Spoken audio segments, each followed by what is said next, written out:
আমি ডক্টর জয়েশ মাইতি, কাঁথিতে বাড়ি। আমি এই কনস্টিপেশন নিয়ে কিছু বলতে চাই। আমি এমবিবিএস কাঁথিতে এখন প্র্যাকটিস করছি। আমি আইএমএস মেম্বার। বলবো, অন্ত্রের কার্যকারিতা সমর্থনে ফাইবার সমৃদ্ধ খাদ্যের ভূমিকা। ফাইবার সমৃদ্ধ খাবারগুলি অন্ত্রের কার্যকারিতা এবং সামগ্রিক পরিপাক স্বাস্থ্যকে সমর্থন করার জন্য গুরুত্বপূর্ণ। একটি স্বাস্থ্যকর পরিপাকতন্ত্র বজায় রাখার জন্য উদ্ভিদ ভিত্তিক খাবারে খাদ্য তালিকাগত ফাইবার অপরিহার্য। এটিকে দুটি প্রকারে ভাগ করা যায়: দ্রবণীয় এবং অদ্রবণীয় ফাইবার। উভয় প্রকারই অনন্য সুবিধা দেয় এবং সর্বোত্তম অন্ত্রের কার্যকারিতার জন্য প্রতিদিনের খাদ্যাভ্যাসের মধ্যে অন্তর্ভুক্ত করা উচিত। দ্রবণীয় ফাইবার জলে দ্রবীভূত হয়ে জেলের মতো পদার্থ তৈরি করে, যা রক্তে শর্করার মাত্রা এবং কোলেস্টেরল নিয়ন্ত্রণে সাহায্য করতে পারে। এটি ওটস, বার্লি, বাদাম, বীজ, মটরশুঁটি, মসুর ডাল, কিছু ফল ও সবজি যেমন আপেল, কমলা এবং গাজরে পাওয়া যায়। দ্রবণীয় ফাইবার হজমকে ধীর করে দিতে পারে এবং আপনাকে দীর্ঘ সময়ের জন্য পূর্ণ বোধ করতে সাহায্য করে এবং ওজন নিয়ন্ত্রণে সহায়তা করে। অদ্রবণীয় ফাইবার পানিতে দ্রবীভূত হয় না এবং মলের সাথে বাল্ক যোগ করে। এটি সম্পূর্ণ শস্য যেমন গম, চাল, ভুট্টা, ফুলকপি, সবুজ মটরশুঁটি ও আলুতে পাওয়া যায়। অদ্রবণীয় ফাইবার পরিপাকতন্ত্রের মাধ্যমে খাদ্যকে আরো দ্রুত সরাতে সাহায্য করে, কোষ্ঠকাঠিন্য প্রতিরোধ করে এবং নিয়মিত অন্ত্রের গতিবিধি বাড়ায়। ডায়েটে বিভিন্ন ধরনের ফাইবার সমৃদ্ধ খাবার অন্তর্ভুক্ত করা স্বাস্থ্যকর অন্ত্রের মাইক্রোবায়োমকে সমর্থন করে।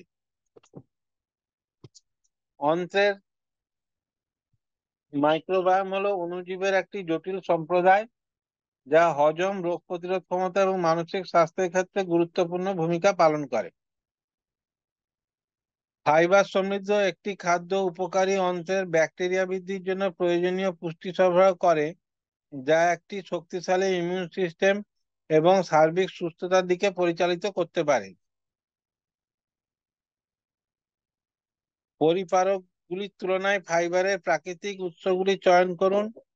মেটামুসিল বা সিত্রুসেলের মতো ফাইবার সম্পূরকগুলির উপর নির্ভর না করে ফল, শাকসবজি এবং গোটা শস্যের মতো সম্পূর্ণ খাবার থেকে ফাইবার গ্রহণ করার লক্ষ্য রাখুন। প্রতিদিন মটরশুঁটি, মটর বা মুসুর ডাল যোগ করুন। এই সিমগুলি ফাইবার সমৃদ্ধ এবং স্বাস্থ্যকর বুস্টের জন্য বিভিন্ন খাবারে যোগ করা যেতে পারে। সম্ভব হলে ফল এবং শাকসবজি খাবেন, তাদের চামড়া বা খোসা অক্ষত রেখে। ত্বকে প্রায়শই ফাইবারের একটা উল্লেখযোগ্য অংশ থাকে, তাই যখনই সম্ভব এটি খাওয়ার লক্ষ্য রাখুন। নিয়মিতভাবে অপরিশোধিত শস্য এবং খাদ্যশস্য চয়ন করুন। অপরিশোধিত বিকল্পগুলি যেমন বাদামি চাল এবং পুরো শস্যের রুটি পরিশ্রুত প্রতিরূপের তুলনায় উচ্চ ফাইবার সামগ্রী সরবরাহ করে। সাদা চালের চেয়ে বাদামি চাল নির্বাচন করুন। সাদা চালের চেয়ে বাদামি চালে বেশি ফাইবার এবং পুষ্টি থাকে। এটি একটি স্বাস্থ্যকর খাবার। লবণবিহীন বাদাম, বীজ বা শুকনো ফলের স্ন্যাক এই খাবারগুলি ফাইবার সরবরাহ করে এবং অতিরিক্ত স্বাদ ও পুষ্টির জন্য সিরিয়াল, স্যালাড বা দইতে যোগ করা যেতে পারে। উপসংহারে, ফাইবার সমৃদ্ধ খাবারগুলি অন্ত্রের কার্যকারিতাকে সমর্থন করে এবং সামগ্রিক স্বাস্থ্যের প্রচার করে। আপনার ডায়েটে বিভিন্ন ফাইবারের উৎস অন্তর্ভুক্ত করা আপনার পাচনতন্ত্রের স্বাস্থ্যকে উন্নত করতে পারে এবং আপনার মঙ্গলকে উন্নত করতে পারে। এছাড়া ফাইবারযুক্ত খাবারের সঙ্গে সঙ্গে আপনাকে জল একটু বেশি করে খেতে হবে। প্রতিদিন যেন 3-4 লিটার জল খাওয়া হয়। তার সঙ্গে একটু ব্যায়াম, এরোবিক এক্সারসাইজ, হাঁটা, জগিং, সাইক্লিং, সুইমিং এগুলো একটু করলে সুবিধা হয়। এবং একটা প্রপার টয়লেট ট্রেনিং, ঠিক সময় প্রতিদিন টয়লেট করার হ্যাবিট, এইগুলো একটু করলে কোষ্ঠকাঠিন্য থেকে মুক্তি পাওয়া সম্ভব। এছাড়া যদি খুব কোষ্ঠকাঠিন্য থাকে, তাহলে কিছু ওষুধও আমরা অনেক সময় দিই। এবং ছোট ছোট বাচ্চাদের যদি কোষ্ঠকাঠিন্য থাকে, কিছু কিছু ইনভেস্টিগেশনও করতে হয় কেন কোষ্ঠকাঠিন্য হচ্ছে। হ্যাঁ, আমি বললাম ওই একটু এক্সারসাইজ করতে হবে, ফ্রি হ্যান্ড। যদি খুব কোষ্ঠকাঠিন্য হয় একটু ইসব গুলের ভুসি রাত্রেবেলা জলের সঙ্গে গুলে খাওয়া যেতে পারে।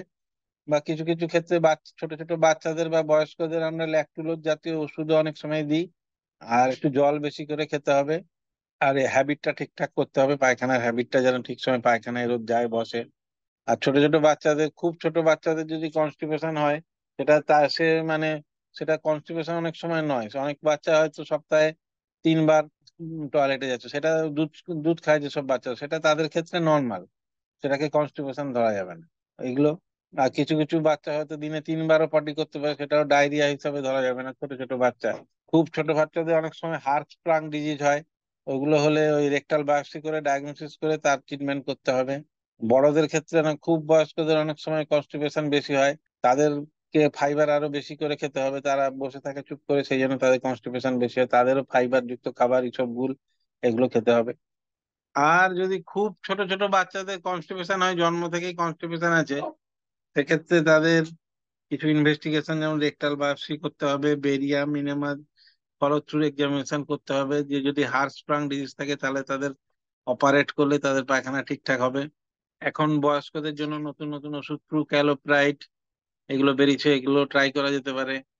আর খুব যে স্ট্রং ল্যাক্সেটিভ গুলো, যেমন ধরুন স্টিমাফিন প্লাস ক্লাস, কন্টিনিউ বেশি দিন না খাওয়াই ভালো। এগুলো কিছুদিন খেয়ে একটু হ্যাবিটটা ঠিক হয়ে পায়খানাটা একটু ঠিক হলে তারপরে একটু ল্যাকটুলোজ বা এইসব গুলের ভুসি এগুলোতে মেনটেনেন্স করতে হবে, একটু হাঁটাচলা করতে হবে। প্রথমে আমরা একটু খাবার দাবার জল হাঁটাচলা এইসব করে চেষ্টা করব। তারপরে যদি তাতেও না হয় তখন আমরা ওষুধ ব্যবস্থা করব। বাচ্চাদের একরকম ওষুধ, বড়দের একরকম ডোজ, এইভাবে ওষুধ দিলে কনস্টিপেশন ঠিক রিলিফ পেয়ে যাবে। আর কনস্টিপেশন থেকে কিছু কিছু প্রবলেম হয়, যেমন ফিসার, ফিস্টুলা, পাইলস, এইসব যদি হয় তখন ডাক্তার দেখিয়ে তার জন্য ব্যবস্থা নিতে হবে। সেটা বিশেষত ছোটদেরও হতে পারে ফিসার, পাইলস মেনলি বড়দের হয়।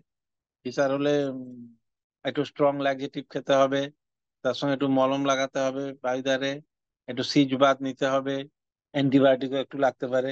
আর পাইলস হলে তার জন্য, পাইলসে যদি ব্লিডিং বেশি হয়, খুব মাঝে মাঝে ব্লিড করতে পারে, তাহলে তার জন্য কিছু কিছু ওষুধ পাওয়া যায়, ড্যাফলন, ওইগুলো খেতে হবে। তার সঙ্গে একটু স্ট্রং ল্যাক্সেটিভ খেতে হবে। তারপরে যদি পাইলস ঠিক হয়ে যায় তাহলে একটু ল্যাক্সেটিভটা একটু লং টার্ম খেতে হয়, যাতে ওটা ফিরে না আসে। এখন পাইলসের অনেক রকম অপারেশনও আছে, সেগুলো করা যেতে পারে। ফিসারেরও নানা রকম অপারেশন আছে। আর ফিস্টুলা হলে কোলোনোস্কোপি করে দেখতে হবে কোথায় ট্র্যাকটা আছে, টিবি আছে কিনা পেটে, অন্ত্রে, সেই সব দেখে ফিস্টুলার ট্রিটমেন্ট করতে হবে। যদি কনস্টিপেশন হয় একটু ডাক্তারকে, সার্জেন বা যে কোনো জেনারেল ফিজিশিয়ানকে দেখিয়ে সবকিছু করে ট্রিটমেন্ট করতে হবে। পেক যে পাউডার গুলো পাওয়া যায় ওটা পুরোটা 1 লিটার জলে গুলে 6 ঘন্টার মধ্যে খেতে হবে। আর একদম আর মাঝারি ধরনের কনস্টিপেশন যদি হয় তাহলে একটু ইনেমা দেওয়া যেতে পারে বা গ্লিসারিন সাপোসিটারি দেওয়া যেতে পারে। আর একদম সিভিয়ার কেসে হসপিটালে ভর্তি হয়ে গ্লাভস পরে পায়খানাও বার করতেও হতে পারে, এরকমও অনেক সময় করা হয়। কনস্টিপেশন যাতে না হয় সেই জন্য খাদ্য হ্যাবিটটা একটু ঠিকঠাক ভাবে রাখতে হবে। ব্র্যান্ড, ল্যাকটুলোজের ব্র্যান্ড অনেক রকম আছে, লুজ আছে, তারপরে ল্যাকটিটল ইভা কিউ আছে, ল্যাকটুলোজ ডুফাল্যাক, তারপরে লিভোল্যাক, এগুলো আছে। এগুলো প্রথমে 15 ল্যাকটুলোজ যদি খান অ্যাডাল্টদের 15 ml করে 2 বার খেতে হবে, তারপরে মেনটেনেন্স 15 ml করে 1 বার। ল্যাকটিটলও তাই, 15 ml করে প্রথমে 2 বার, তারপরে একটু ঠিক হয়ে গেলে একটু মেনটেনেন্স 15 ml করে 1 বার। আর ক্যালোপ্রাইড যেটা আছে সেটা 65-র নিচে 2 মিলিগ্রাম একটা করে খেতে হবে, 65-র উপরে বয়স হলে 1 মিলিগ্রাম খেতে হবে। পেগ যেগুলো আছে পলিইথিলিন গ্লাইকল, ওগুলো 25 ml 100 ml জলের সঙ্গে মিশিয়ে রাত্রেবেলা খেতে হবে। আর যেটা আগে বলেছি, খুব সিভিয়ার কনস্টিপেশন হলে পেগটা পুরো বোতলটা 1.5 লিটার জলে গুলে 6 ঘন্টার মধ্যে খেয়ে নিতে হবে। আর ক্রিমাফিন প্লাস ওই জাতীয় ওষুধগুলো বা মিল্ক অফ ম্যাগনেসিয়া কিছু কিছু পাওয়া যায়, মম প্লাস, ওগুলো পাইলস, ফিসারে বা ফিস্টুলায় 2 থেকে 3 চামচ রাত্রিবেলা দিতে হবে, ওগুলো একটু স্ট্রং ল্যাক্সেটিভ ওগুলো। আর এইসব গুলের ভুসি অনেক পাওয়া যায়, ন্যাচারাল এক্স, হাস্কি, এইসব গুলো দেওয়া যেতে পারে। কিছু কিছু ল্যাকটিটল বা ল্যাকটুলোজের সঙ্গে এইসব গুলো কম্বিনেশন থাকে, যেমন গাট ক্লিয়ার আইজি, ল্যাকটি ফাইবার, এইগুলো স্কুপে করে নিয়ে জলের সঙ্গে গুলে রাত্রিবেলা খাওয়া যেতে পারে। আর এইসব গুলো ভুসি যদি খাওয়া যায় তাহলে রাত্রি 8টায় ডিনারের 1 ঘন্টা আগে খেলে ভালো। সে ডিনারের থেকে জলটা নেবে, দিলে পায়খানাটা ফুলবে এবং ইভাকুয়েশনের সুবিধা হবে। আর যদি সিভিয়ার কনস্টিপেশন হঠাৎ করে কারুর হয়ে যায়, তাহলে কোনোদিন ছিল না, হঠাৎ করে সিভিয়ার কনস্টিপেশন হচ্ছে, তাহলে একটু কোলোনোস্কোপি টেস্টও অনেক সময় করতে হতে পারে, যে পায়ের দ্বারা কিছু হলো কিনা যার জন্য আমার কনস্টিপেশনটা হলো। বিশেষ করে বয়স্ক পুরুষ মহিলাদের কোলোনোস্কোপিও করতে হতে পারে। আর ব্র্যান্ড আছে স্ট্রং ল্যাক্সেটিভ চাইলে আপনার ক্রিমাফিন প্লাস, ফোরল্যাক্স, এগুলো। আর একটু মাইল্ড চাইলে ল্যাক্টোলোজ, ল্যাক্টোলল, এগুলো আছে। আর প্রুক্যালোপাইড ব্র্যান্ড যেমন প্রুভিক্ট আছে, প্রুসেন্ট আছে, এগুলো দেওয়া যেতে পারে।